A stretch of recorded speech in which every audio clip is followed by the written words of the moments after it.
The Battle of Britain is about to begin.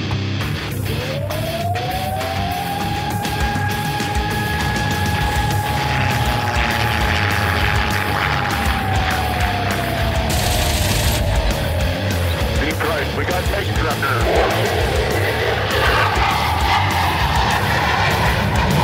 Let's follow a range on Detroit. I'm coming around that on the target right now. I've got a couple of these right in front of me. I'm going out for it. Right, I got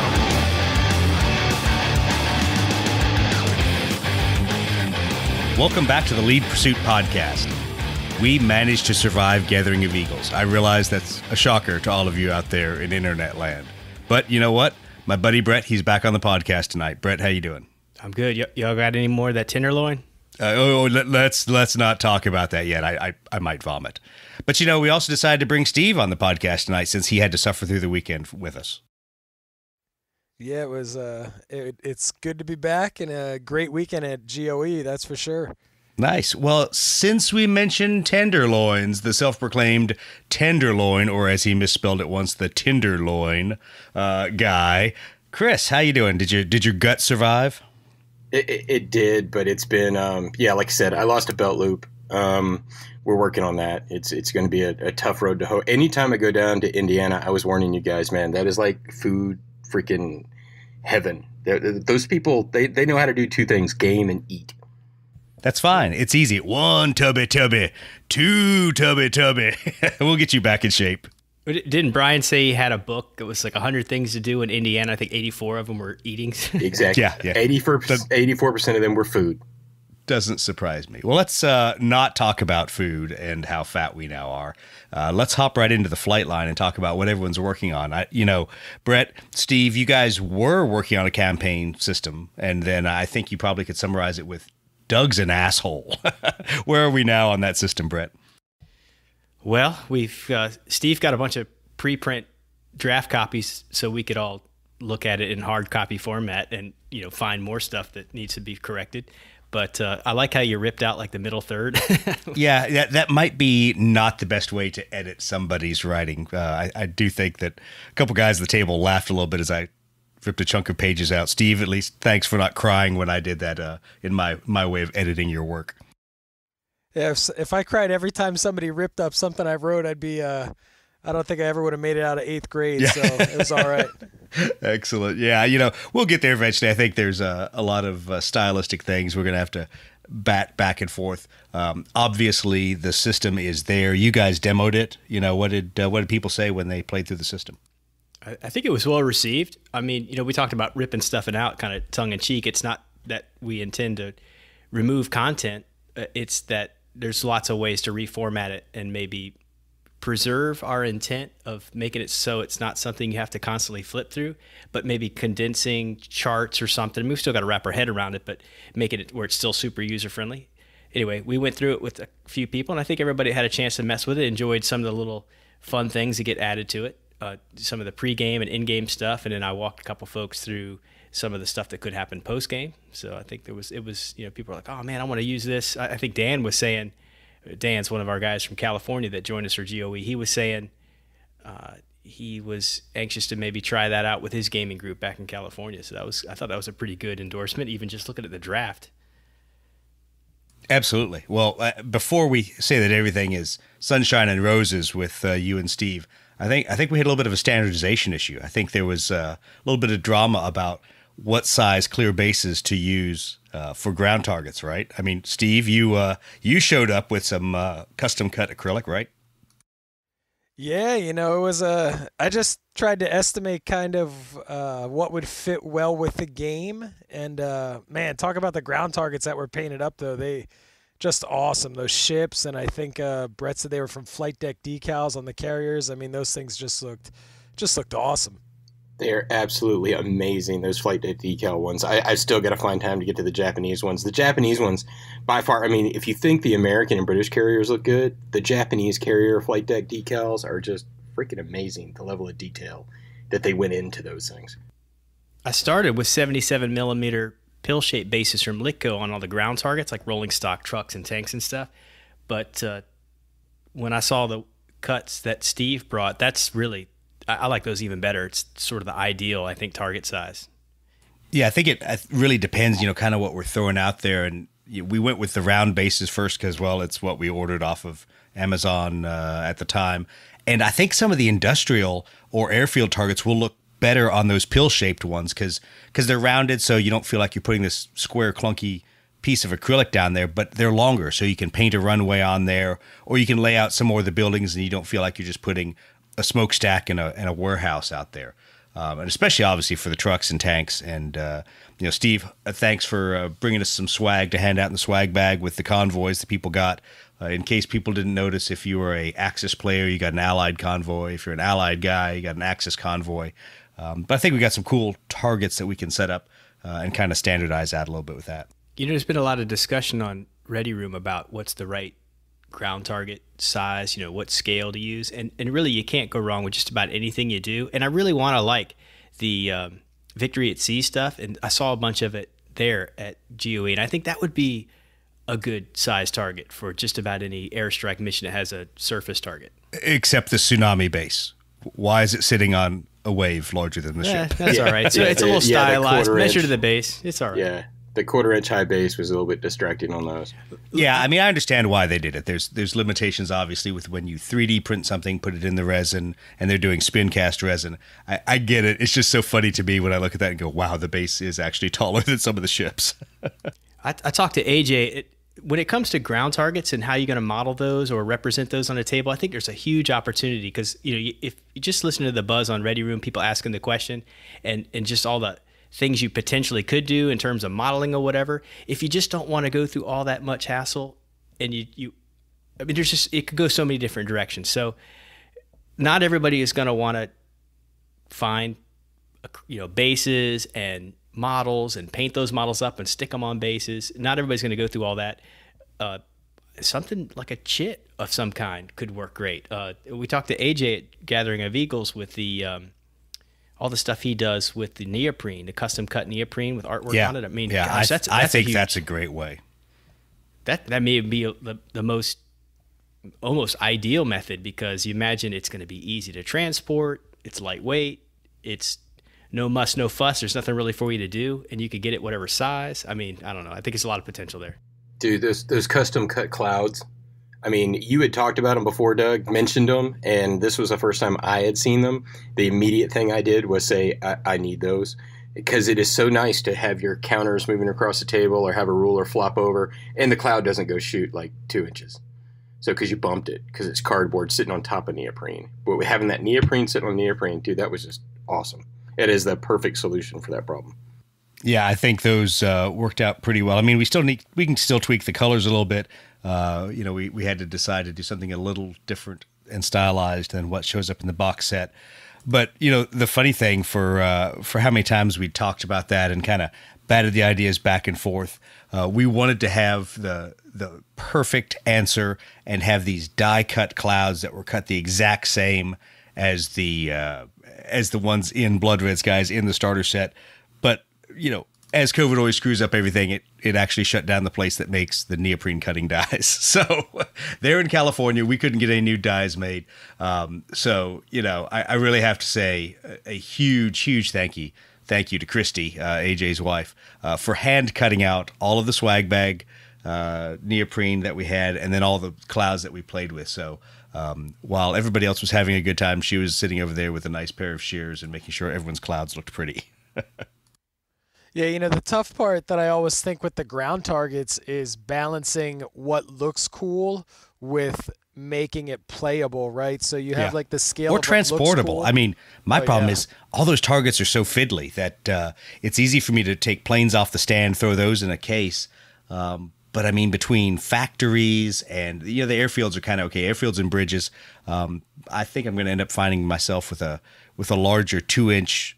2-inch by 1-inch kind of foam cutouts, so I could drop the targets in there and have a whole layer of my case be all the targets. But neoprene is such an elegant solution for that. Yeah, it'd be cool even like Brett was saying, do some neoprene airfields, neoprene, some top-down artwork, stylized stuff with some, top silhouettes of ships, top silhouettes of buildings and stuff. I think you could really do a lot with the neoprene. Yeah. Yeah. Well, yeah, I know battle foam will cut you anything you want. If you're looking for something that just goes down in foam, circle, pill shaped, you name it. If you've got a dimension on it, you can send them a freaking PDF of it. They can cut it. I mean, they've cut some pretty amazing stuff for me for heresy, for things like Damocles drop pods and stuff like that, where you've got those really spindly legs. They will do Space Marines with spindly legs. Absolutely. Yes. Heresy. Did we do that this weekend? Yes, I guess we played some heresy. We'll talk about that later. You freaking sellout.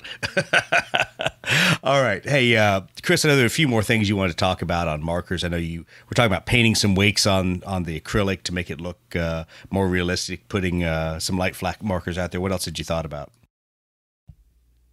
Oh, yeah. I unpacked all my stuff when I got home, and I was like, you know what? Well, first of all, the bigger bases that Steve gave me, the acrylic pill-shaped things he bought that are brought that are a little bigger than the 77 mil ones I had. All my ships were just on the table. They weren't on bases before. As soon as he busted those out, I immediately went over and started gluing the ships onto those bases. It just makes it a more standardized, target to measure to, regardless of what the ship is. And then as I put them on those bases, I thought, man, kind of like I did for the trucks and the tanks and stuff, where I kind of painted little roads on there. I thought I should do that for the wakes too. So I'm going to start on that here probably this weekend. I'll get wakes put on all the ships. It looks so good, just the clear on the blue freaking CMAT. I mean, yeah, it does. You get to move the model around as the Big Benny without ever touching the model. I mean, that was the thing about the ships. Your ships are so gorgeously painted. It's like, I don't want to handle that a whole lot, because I'm going to end up rubbing some of that dry brush work off. Where if you put them on that plastic base, you never have to touch it, basically. Yeah, it looks really good that way, Brett. Yeah, I noticed too, like I was saying too, about the standardizing the measurements. One ship's bigger than another one, but if you put it on that base that's the same size for all of them. I'm sorry, I don't know the dimensions of it off the top of my head, but it makes all your measurements standard, and prevents at least reduces some of the traffic jam you might have if you're flying a bunch of bombers to a target, right? Yeah, exactly, since you've experienced that traffic jam firsthand. Well, let's move on into the Intel update, things that we've seen coming out. I mean, there's obviously a lot of people that are hitting their release information this week, last week, between Warlord, ROC Works, even Litco. I had to laugh that front and center on Litco's Labor Day sale was nothing other than the blood red skies airstrike target markers. So I kind of got a little warm and fuzzy there as all the work we'd put into that showed up on theirs as their big promo. But obviously, Ken and the guys at Litco love helping us out and love working with Lead Pursuit. So they're more than happy to promo that stuff and sell that acrylic. But back to aircraft, Ju-88s and PE2s. Oh yeah, well I guess I should care about those. You guys all excited about those? I guess I am, but they're hard to get a hold of right now. So I've looked at a couple sites and everybody's out, with the COVID stocking issues. So I've just been like, whatever. I'll just wait. I've got so many things in the backlog that it's kind of like I've already got 2 PE2s built, and it comes down to how many PE2s do you really need? I mean, I'm not Brett. I'm not going to build like every Ju-88 squadron that's out there. But I'll be getting some Ju-88Cs. You'll be getting freaking 26 Ju-88Cs eventually. So I have just 3 of the Ju-88As. The first ones that came out, the old Zvezda models, and they don't have panel lines or anything, but I still really like them. They're among my favorite bunch of planes and that I've painted so far. So I imagine that the Cs, new sculpts or whatever, they'll probably look really good, right? So. Yeah, I'm fairly certain if Brett paints like 9 more Ju-88s, he's actually going to exceed the actual Luftwaffe production. So it'll be interesting what he does for serial numbers then. Yeah, he's going to have to start inventing things. That's all right. We're used to that with Brett. Hey, I got an extra squadron. What do I do with them? I don't know, man. And he also tried to he literally tried to sticky finger steal some 109s that we were supposed to hand out as as swag bags. He's like, hey, I could use more 109s. I'm like, get your freaking fingers off the swag bag gear. Dude, this is the guy that's like, I don't have to do like every squadron. I could do every squadron, and I could do 1 year to the next. Yeah, Like, yeah, exactly. It's 3 months later, and they painted the plane. Well, the good news is we could skip on. We could talk about, obviously, we've mentioned the F-9F Panthers, the F-80 Shooting Stars, wonderful targets. I mean, wonderful fighters that are coming out. We'll have those for Korea. We'll see if Warlord gets some of those over here quickly to the U.S. so we can get an unboxing of those. And then P-39s. I mean, like I'm hanging out on, John Russell's Wednesday feed, and people start mentioning P-39s. Who the fuck cares about P-39s? How did this make the release list? I can see, just from a Russian and U.S. aspect, it's an airplane that you can play in two different air forces. So I think it's going to be something that in the end is fairly popular sell for them. We actually saw some P-39s this week. So yes, we did. They seem to play okay. They've got a ground attack, with that big old 30 millimeter. So we'll see what happens with that. I'm going to make you take them, paint them, and play them as P-400s on Guadalcanal. That's what you're going to have to do, Chris. No. U.S. Army P-400s. You get the export version because you suck. Yeah, exactly. It's like those poor freaking Army Air Corps pilots. If you ever read any of the accounts of that is just the saddest story. It's like they look at these old Wildcats taking out. They're like, wish we had oxygen bottles. Yeah. Sad when you look up to the Wildcat. You're flying a true piece of crap when you look up to the Wildcat. I wish I was flying one of those. Exactly. How bad is your airplane? They're like, I wish I flew Wildcats. Yeah.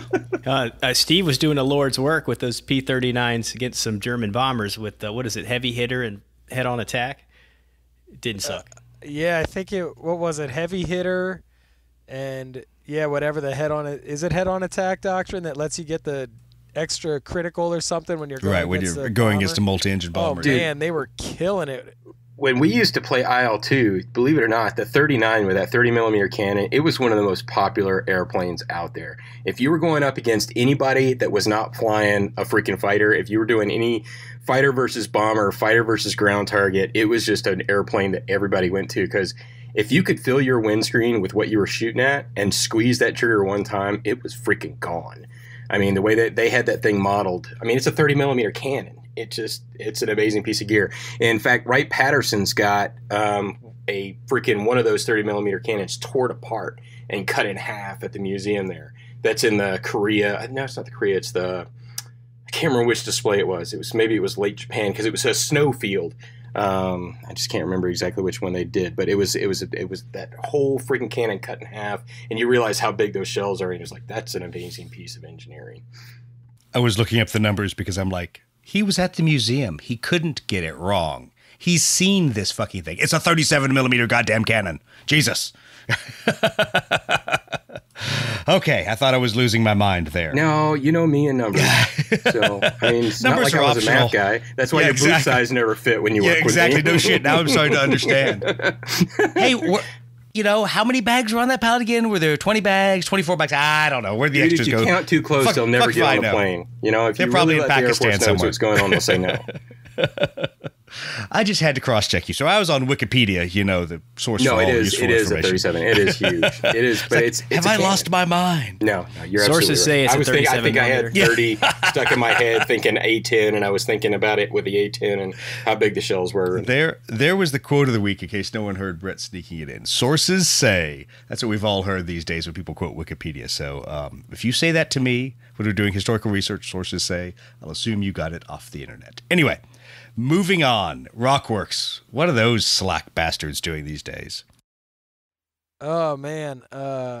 Well, we got a F6F coming out, hopefully, here soon. Looks like the Swordfish is going to be officially released here. Another biplane for you. Who cares? Beep. And I'm keeping pulling the strings for the Black Widow. So we're going to have a P-61 here sooner or later. I heard something about a A-36 Apache, maybe? It's cool. One of the things Richard's really looking into, and something else just to, if you are interested in getting in on this early. So some of the similar planes, they're going to get released in different versions, and then potentially people that bought them early, they'll get like a re-release version. So we have the P-51 Mark I, we have the Mark 1A that has the cannons, and then we're going to do a version of the Mark I P-51 that's actually the A-36 Mustang or Apache. So how do you pitch into that? Do you buy the STL early from Rockworks? Is there a membership fee? What's the I want in for all access way that they're doing it? Yeah, the best way to do it is buy the model when it's new, and then pretty much anybody who buys those STLs when they're new, they're going to get all the subsequent updates. So one of the things also, nice.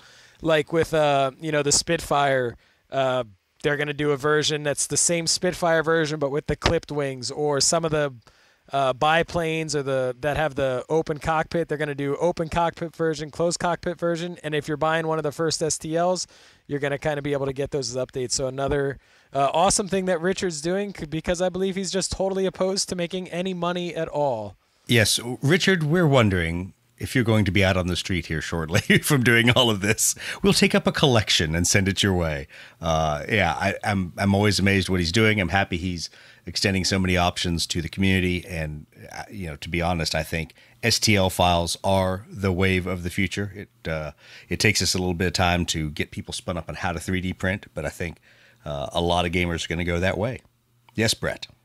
I was lurking on Aerial War Games, and somebody posted something about, I got all these 1 to 200 scale models, and I was wondering if I could get like bombs or rocket. I don't know what they were asking for exactly. And my first thing was like, man, I should tag Steve on this, and I didn't, because I didn't know kind of where you guys were. Because you decided to stop being Grandpa Brett. Yeah. Tagging everyone. Well, yeah. So, but now that you're here, is that a thing? Is that something that has some legs? Potentially? Oh, absolutely. The Swordfish actually is coming with that torpedo. And we've messed around with, maybe some underwing rockets, underwing bombs, drop tanks, all kinds of stuff like that. And that's, one of the, like you said, with the 3D printing, you can kind of, once you have that base model, you can kind of go for whatever you want. And so just speaking of ROC Works, I mean, the physical models, you buy the physical models from him and you're getting them in that laser storage. That's almost, paying for the laser storage, getting the models for free. I mean, it's crazy. Yeah, so between the laser cut foam, the storage, the cheap shipping to the U.S., so I don't know who was on the take in the Royal Post, that the Royal Mail, that Richard's getting $5 shipping to the U.S. Richard, if you're making any money at this, then you're a better man than I figured you for. But we're super appreciative. But let's move on from Rockworks to that other guy that's out there. So Roman has been dropping a lot of models on the Ready Room.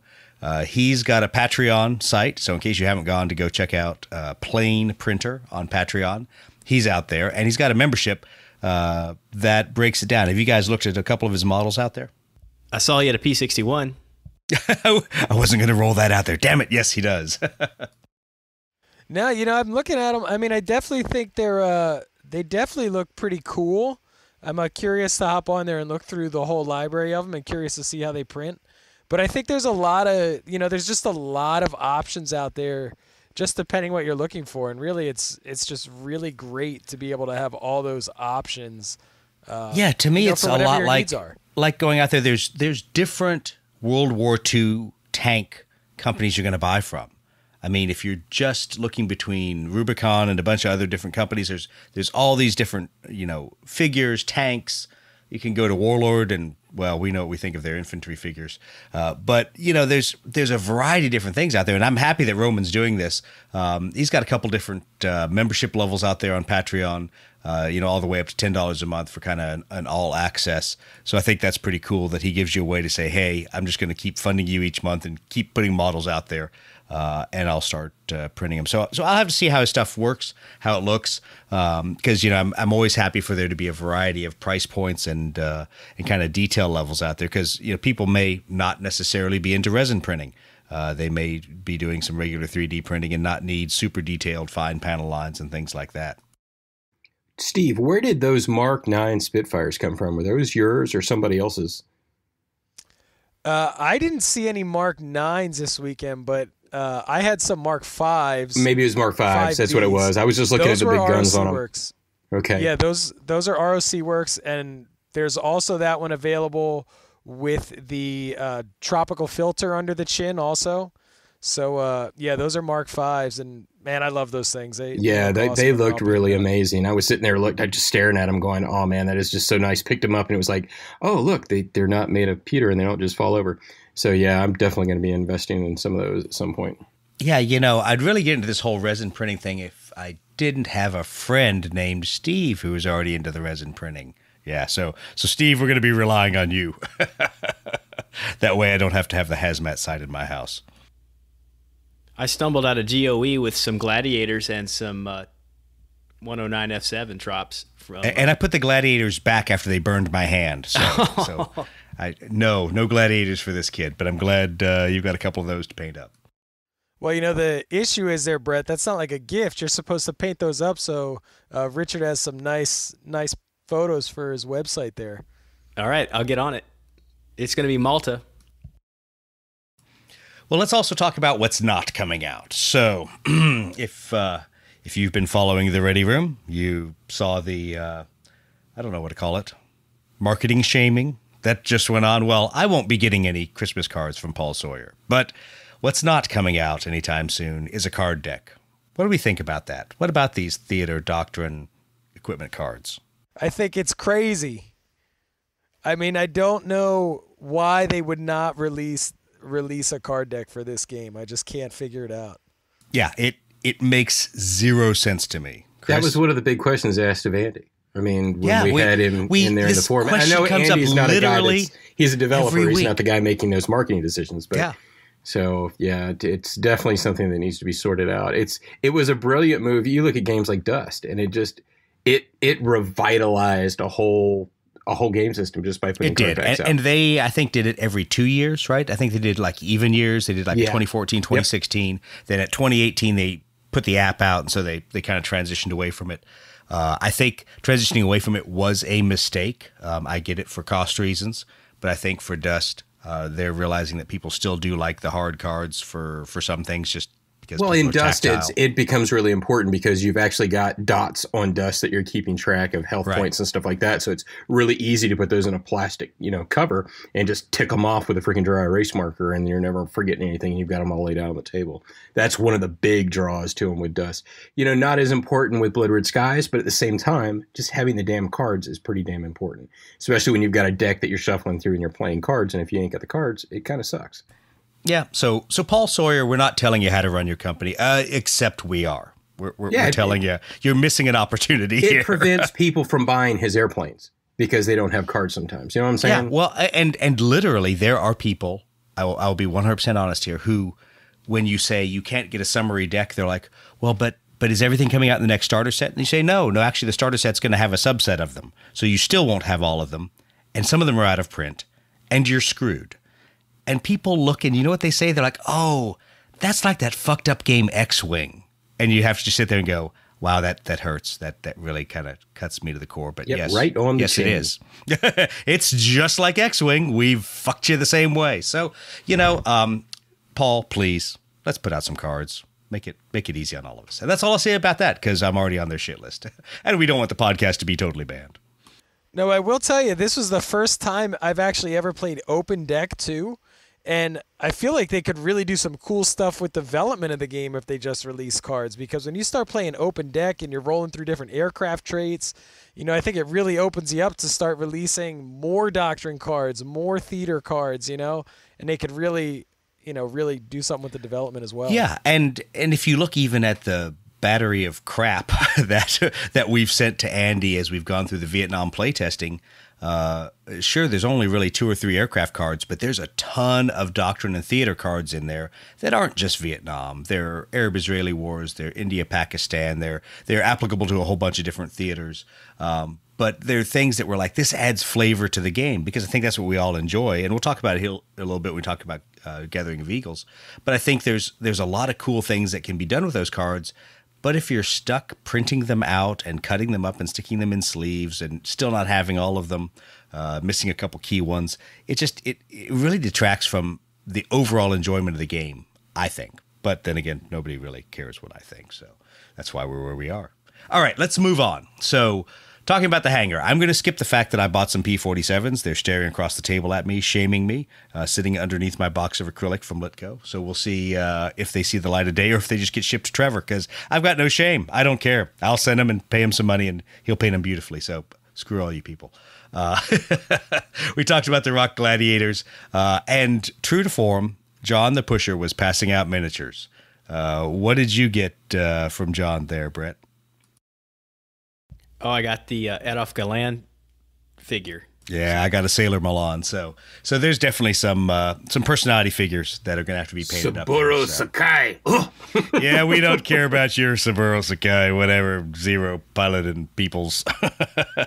No, but John was good to all of us, and he had a lot of those that he could pass out. So some of us that were the worker bees got our part of the swag bag, since I don't think I gave you guys anything good. Sorry.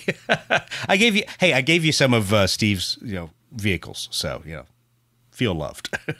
I didn't know I was getting a swag bag. I was just happy to get something. Yeah, well, I was just happy to get a tenderloin. Oh, wait, no, I wasn't, because of the gut bomb. All right, so let's talk a little bit about Gathering of Eagles when we come back. We're going to take a quick break, and we'll be right back.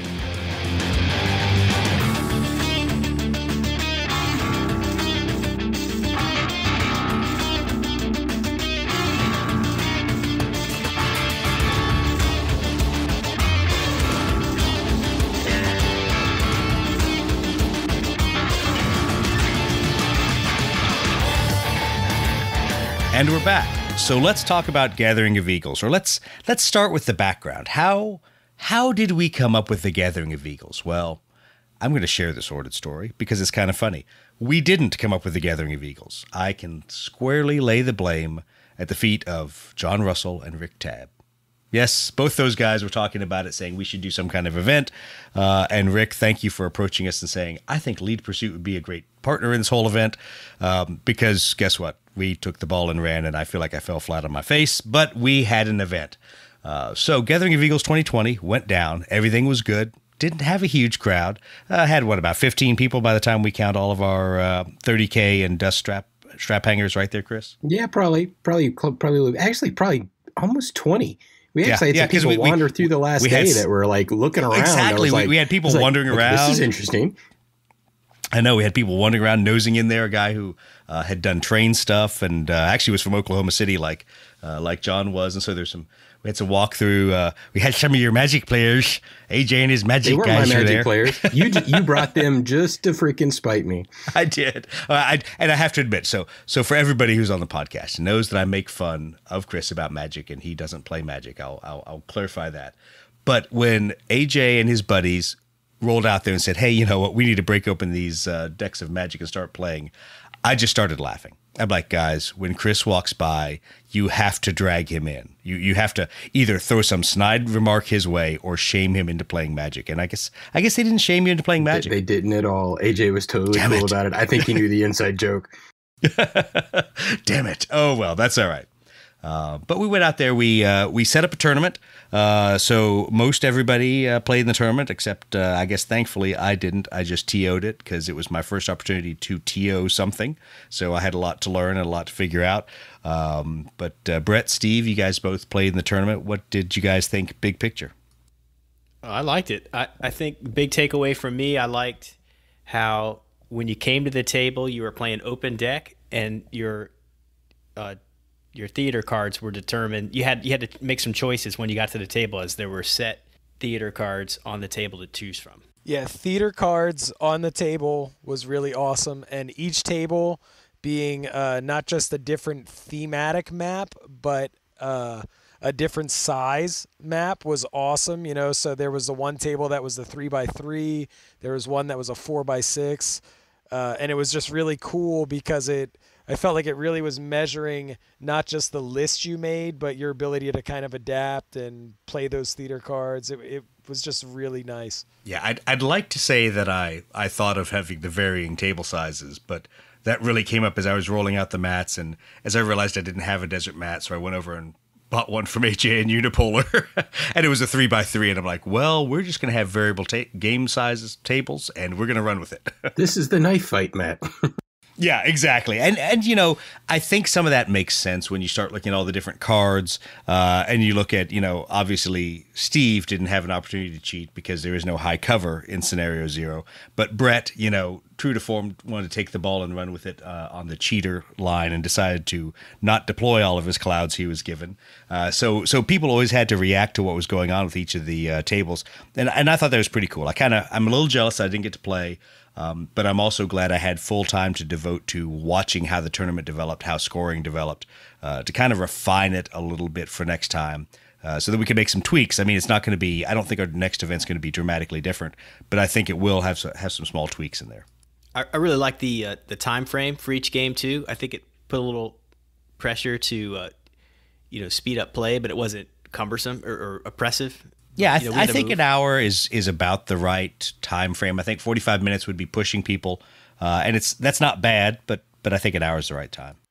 Man, speaking of time frame, how quick does that hour go when you're in that dogfight, Brett? I mean, that thing goes quick, doesn't it? Yeah, you and I were clawing each other's eyes out for an hour and couldn't get any boom chits until the very end. It was awesome. Yeah, I think it's interesting to see how a couple of different guys were playing, and I was watching as I'd go around the tables. And so for some people, the hour was a stressor. For other people, the game was winding down as they got into that last 10 minutes anyway. So there was the question of, well, do I draw it out and make it a boom chit game, or do I go ahead and get boomed out?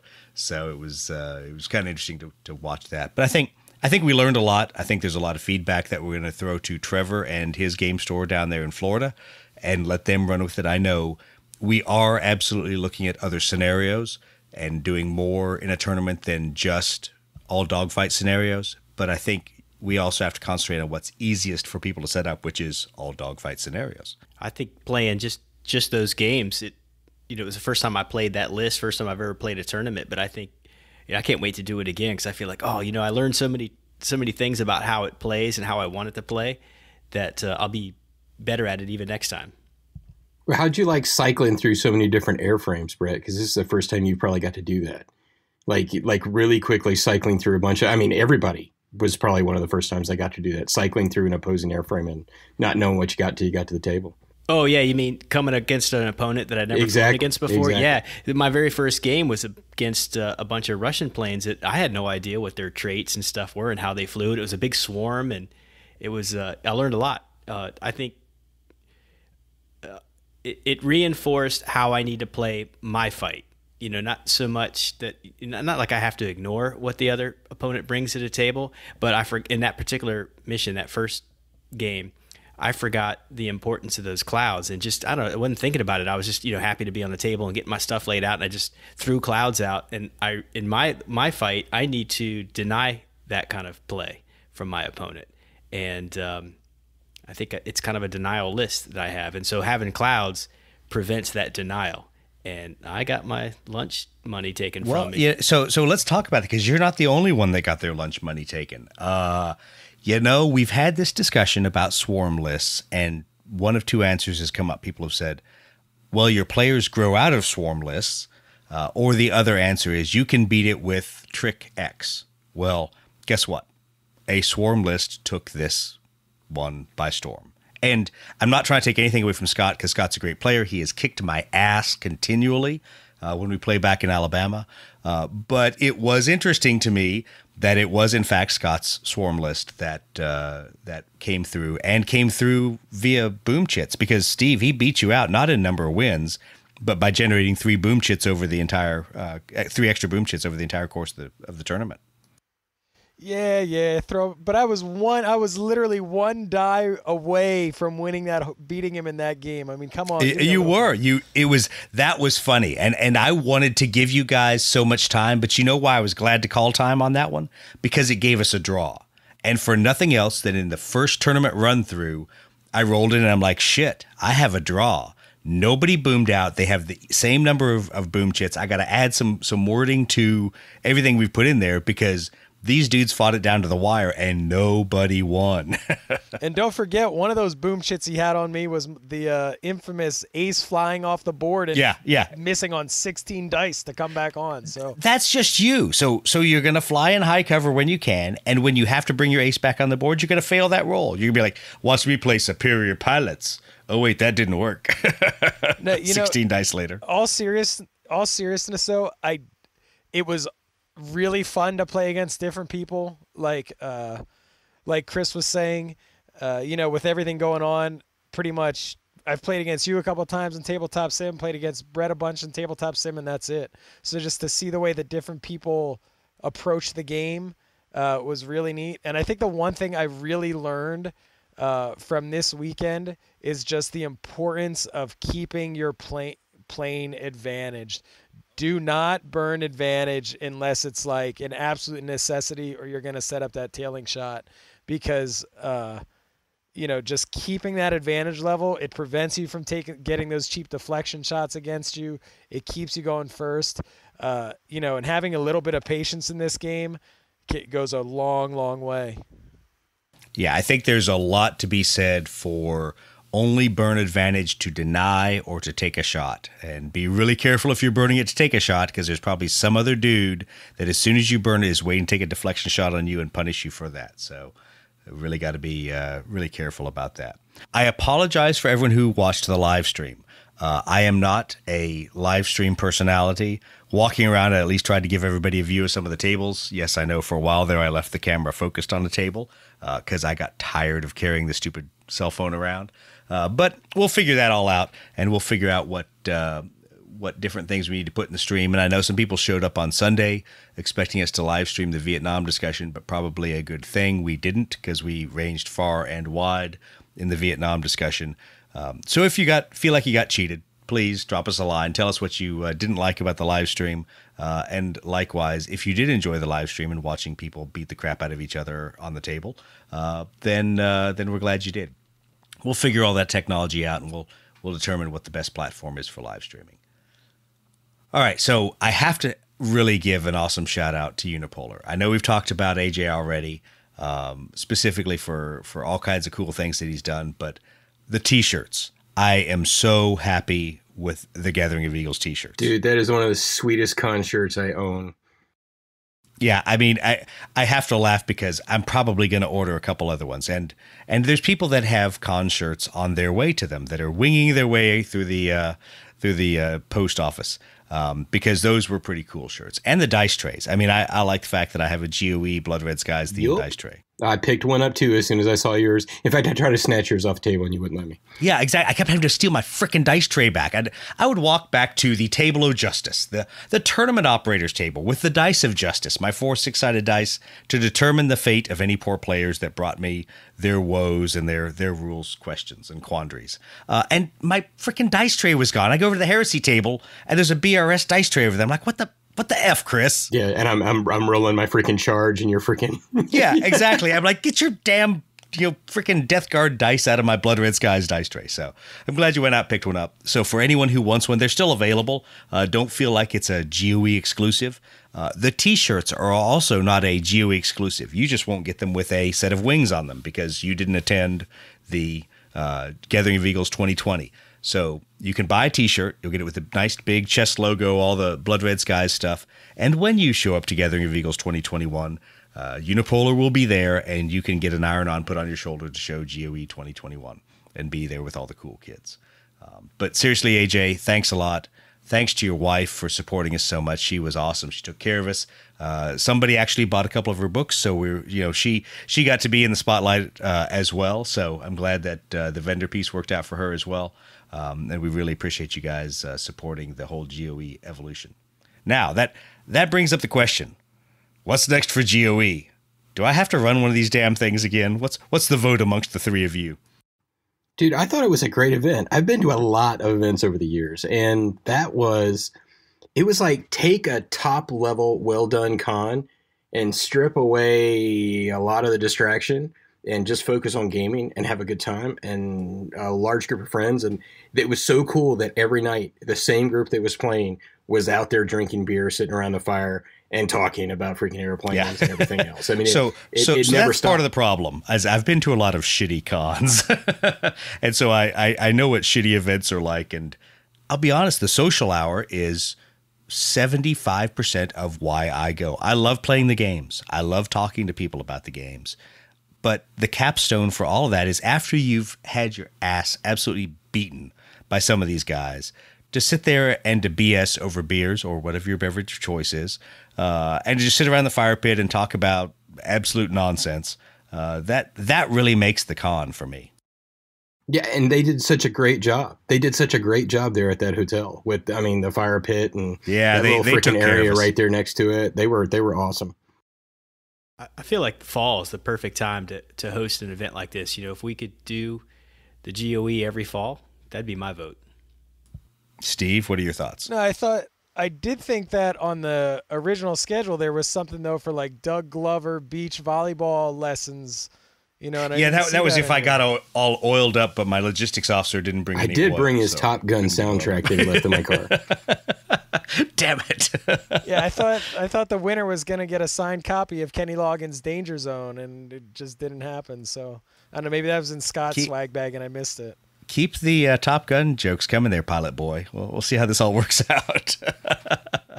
So we'll see. I agree with Brett. I think a pure GOE is probably a once a year thing right now.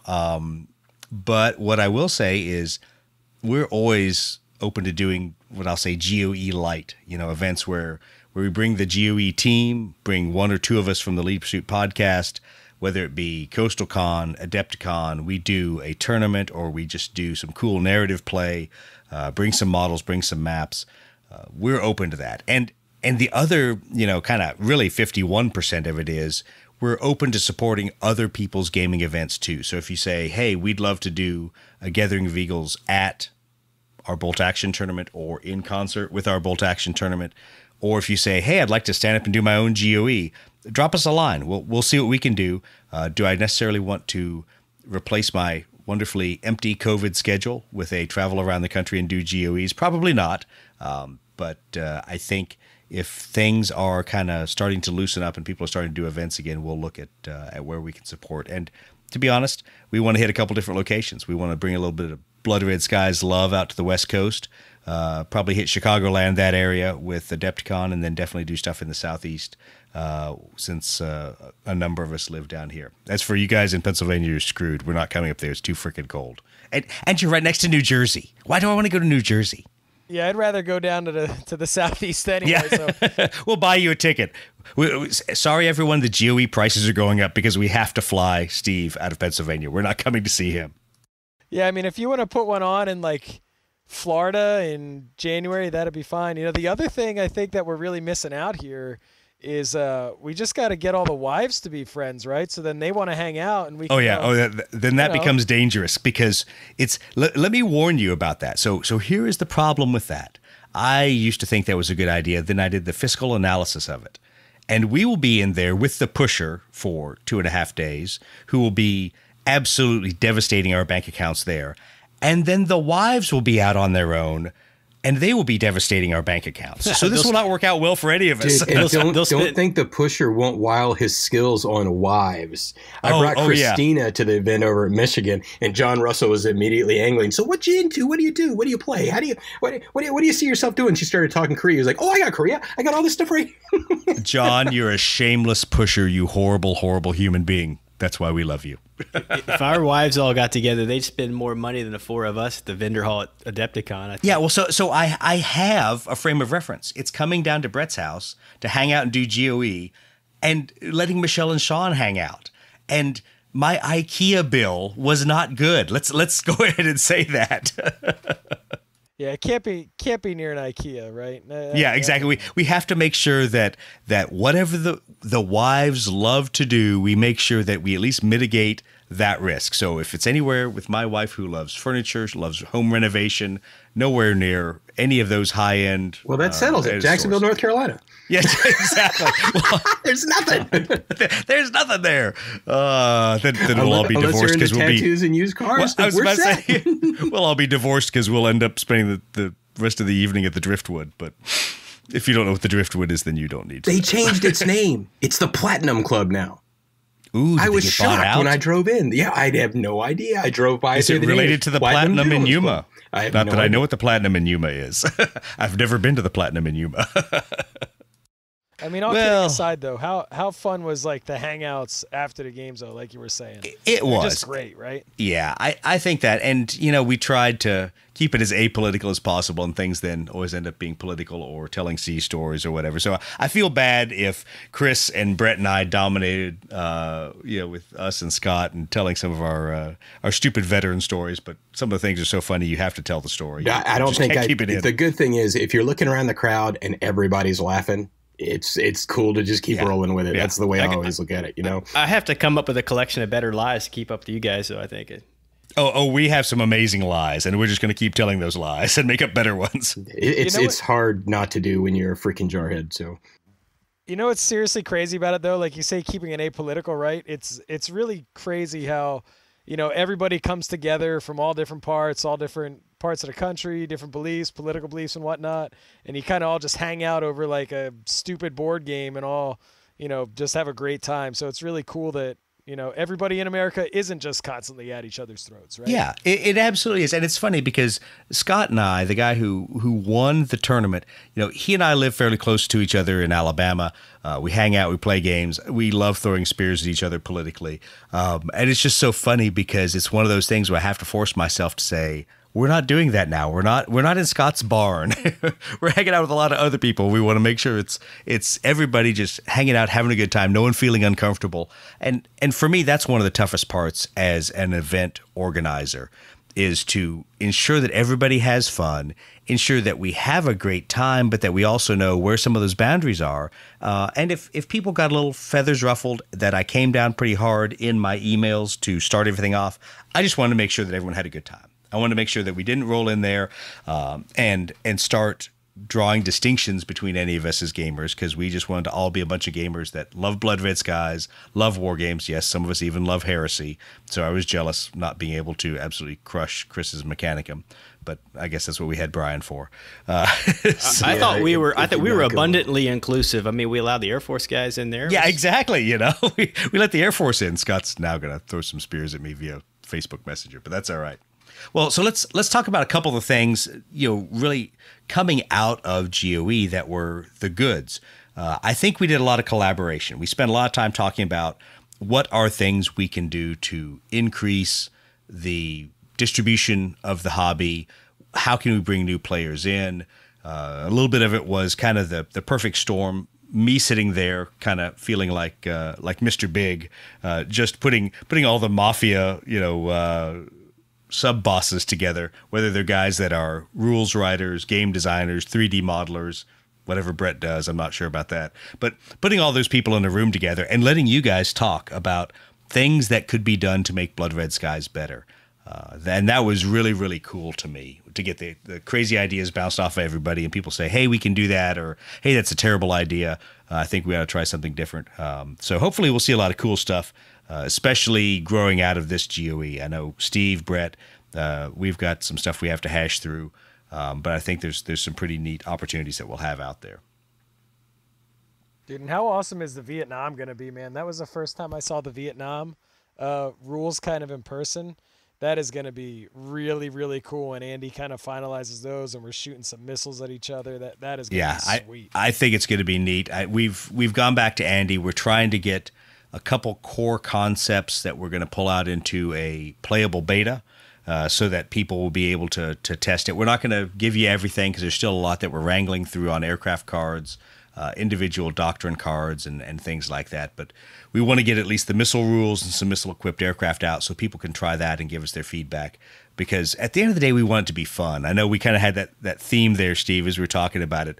There's a lot of things that me as a airplane nerd and Roger as well, we've written in there that may not be fun. And we need to make sure that when people are playing these games, they're actually having fun, not just going, hey, what do you know? My missiles suck just like they did in Vietnam. Yeah, I mean, it looks like it's just going to be a ton of fun, like you said. And I know there was some stuff when we were talking about it that, counting missiles and doing this and doing some other things that would kind of make it cumbersome. And I think always leaning towards the side of just fun is always the way to go.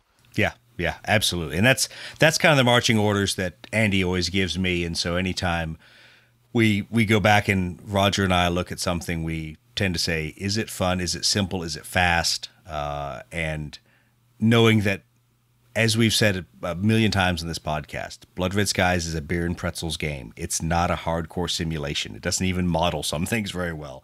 It's a fun game. It's a social game. You want to play it with your friends, and it doesn't have to be a perfect simulation.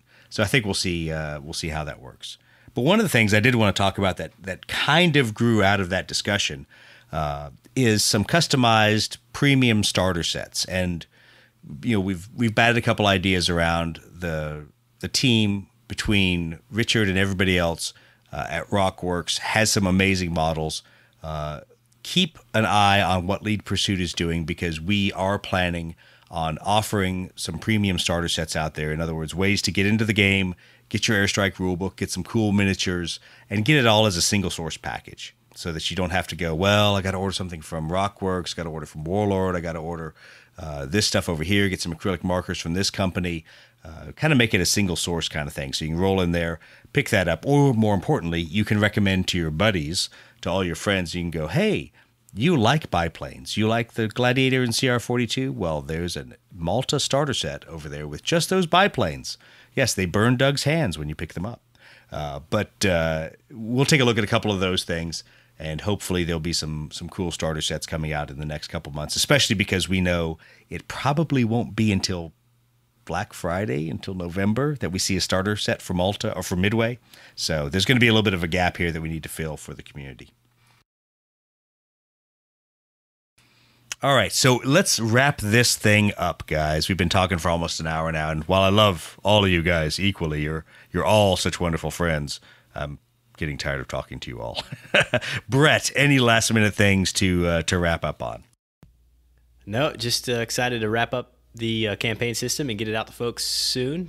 We've got a lot of work to do on that, but it's coming along. Yes, if you wanted that immediately, blame Doug. Doug is the reason you don't have a campaign system sitting in your grubby little paws. Yeah, but Doug might have 10 pages he could send you, so. Yeah, exactly, because I ripped them out. I used them to stuff packages. No. We'll see where that goes. Steve, anything else to offer to the community before we go? Yeah, just, can't wait till the next one, man. It was a great weekend. Everything ran great. Sportsmanship was great. Tons of fun. Can't wait till the next one. Absolutely. Any more tenderloins to offer there, Chris? Well, I just wanted to give a quick shout out to Ryan Kimmel, who came through with gaming tables and everything for the extraneous gamers that came. Anybody who doesn't know Ryan Kimmel, he's the king of gaming in Indianapolis, runs a battle barn down there. If you're in the Indy area and you're looking for a gaming group to get into, he runs just about everything. He mainly focuses on Battletech. But also I wanted to give a quick shout out to Height over at Sinclair Games, who gave us a $50 gift card to hand out to one of our winners from some of the tournaments this weekend. So, which was amazing. Just called him out of the blue, said, hey, we're doing this. It's a quick notice thing because of COVID. Didn't know if we were going to pull it off at the last minute. And he said, sure, I'll support it. What do you guys need? And, yeah, absolutely. Yeah, and Sinclair Games was awesome. And they are great. And I can't say enough nice things about those guys. And it's kind of funny. I feel bad that I never look at a game store's schedule for when they're open until I get there and then realize, crap, I've already scheduled stuff when I would go over and visit the game store. So I didn't get a chance to go over there to patronize them, to spend some money in their FLGS. But I can't say enough. And if you are in the Indy area, please go over there, patronize those guys and take care of them, because they certainly took care of us. And like Chris says, they took care of us at a drop of a hat. Didn't even ask questions. So I'm super appreciative for that. No, he was going to give us a starter set, realized he didn't want it in the inventory, and said, hey, I'll just give you $50. Give me an email address and I'm going to send it to you right now. I mean, he was that easygoing. I did laugh as soon as he said, I'll send you a starter set. I'm like, oh, the Holy Grail. Are there still starter sets left? And in case you're wondering, John Russell has 3. So there are at least 3 starter sets left in the United States. I haven't looked at Amazon recently. All right. Well, thanks, guys. I really appreciate it. And to tie all this up, thanks to everybody who pitched in, helped us run this Gathering of Eagles, helped us with swag bags, helped us with vendor support, helped us by just showing up. So I know some people showed up and didn't even play in the tournament. That's fine. Just come out, play some narrative games, have some fun, and come out and even play Heresy if you don't want to play Blood Red Skies. So it was always good to have a bunch of gamers together. I really appreciate everyone's effort, and I appreciate the time that people take to listen to the podcast and give us their feedback. So if you missed out on GoE and you want to tell us what you think, please jump over to Facebook, and you can find us over there at Lead Pursuit Podcast. You can also find us on Instagram at Lead Pursuit Podcast. And worst case, you can go to leadpursuit.net. And what do you know? There's a contact form on the website. Yes, one of those legacy web internet things, a contact form. You can send us information there. Tell us your bitches, complaints, gripes, otherwise. And believe it or not, we actually listen. So thanks to everyone for the support, and thanks to all you for being on the podcast. We will talk to you next time.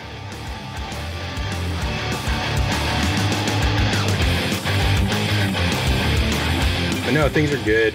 Other than the modem craziness today, dude, I was losing my mind because I'm doing an online internet course, and freaking none of the tests would load. And I'm like, what is going on? And freaking all of our TV lately has been having problems being fuzzy. So yeah, it was just the router going. Yeah, he can't get his porn, and he couldn't get onto Tinder to show off his Tinder loin. I'll be right back. I printed out show notes and left them in the other room. I'll be right back. Oh, nice work. Oh, look at Brett, man. Show notes? Show notes? I have them on my computer because I know we're never going to follow them. Because I didn't even know we had them. Yeah. No, dude. So, Steve, do you see what I deal with these guys? I mean, it's like, hey, things are on Google Drive, and like, how do we use the Google Drive? I don't even have a Google account. Oh, is there stuff on Google Drive?